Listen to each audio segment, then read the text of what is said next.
Мамыр және маусым құлпынайдың пісетін уақыты.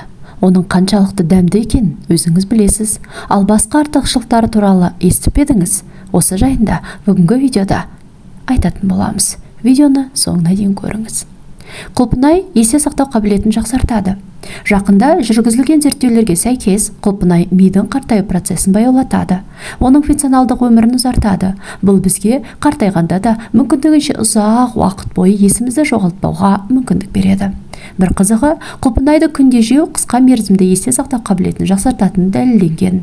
Яғни, есте сақтау қабілетінің нашарлауы Альцгеймер ауруының басталуына тосқауыл болады. Құлпынай көру қабілетін жақсартады. Піскен қызыл құлпынай есте сақтау қабілетін ғана емес, көру қабілетінде пайдалы.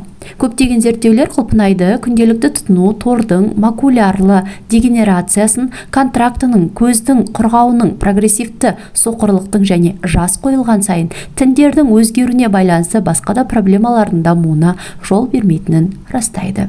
Жидектердің бірегей биохимиялық құрамы көру қабілетін бұзылуына келетін көптеген аурулардың алдын алады. Сонымен қатар бар ауруларды прогрессивті емдеуге ықпал етеді. Құлпынай антиоксиданттарға бай. Алдымен осы антиоксиданттардың не екенін еске түсірейік. Антиоксиданттар немесе консерванттар белсенді оттегінің дене жасушаларына зиянды әсерін болдырмайтын заттар. Антиоксиданттар денені ерте қартаюдан және ауыр аурулардан қорғайды.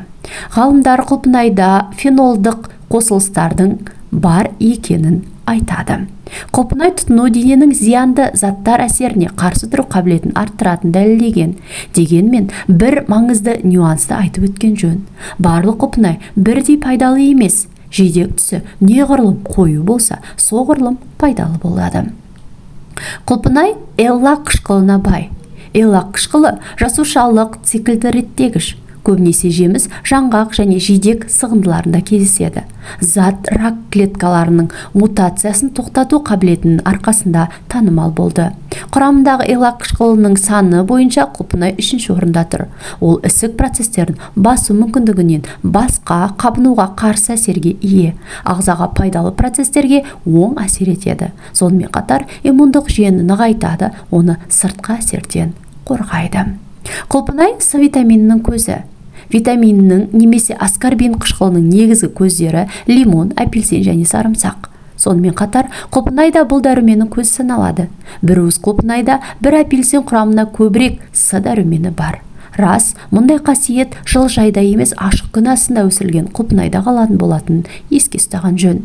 Бір қызығы, мұздатылған құлпынай бұл витаминді жаңа піскен құлпынай сияқты сақтай алмайды. Сол себепті мұздатылған күйінде жегеннен гөрі күнделікті бақшадан алып жеген пайдалырақ.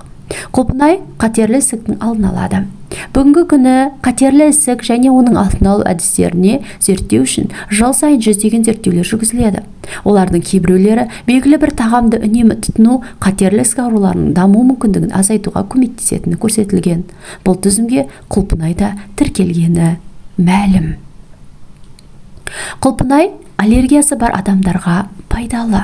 Бір қызығы, бұл жидек бір қарағанда әртүрлі аллергия түрлеріне зардап шегетін адамдарға ұсынылады.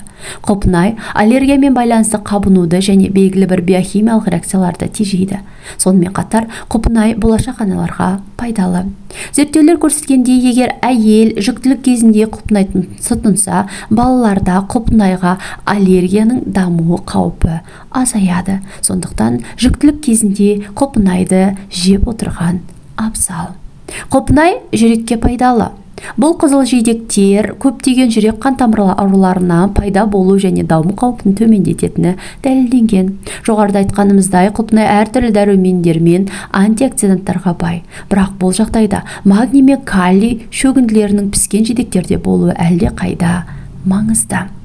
Сонымен қатар құлпынай болашақ аналарға пайдалы екенін айтқан болатынбыз. Десек те, жүктілік кезінде құлпынайды шамадан тыс қолдануға болмайды.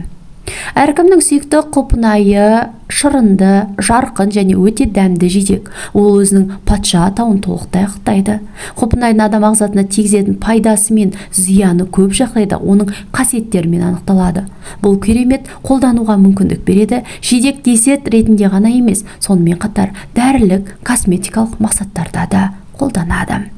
Қазіргі диетологтар бұл жидек сұлулығын, метаболизмін реттей алатындығымен құрметтейді. Ол заманауи аспаздық мамандар оның таңғажайып дәмі, реңктерін жаңа тағамдар мен десерттерге айналдырады және пайдаланады. Денсаулық бізге берілген ең қымбат сый. Сол үшін де әр дерттің алдын алуда дәрігермен кеңесе отырып ең қабылдаған абзал. Сіздерге ақпарат бөліскен денсаулық Зорбайдың арнасы. Бұл видео пайдалы ақпараттарға толы болды деген ойдамыз. Келесі кездескенше сау болыңыз, көрермен.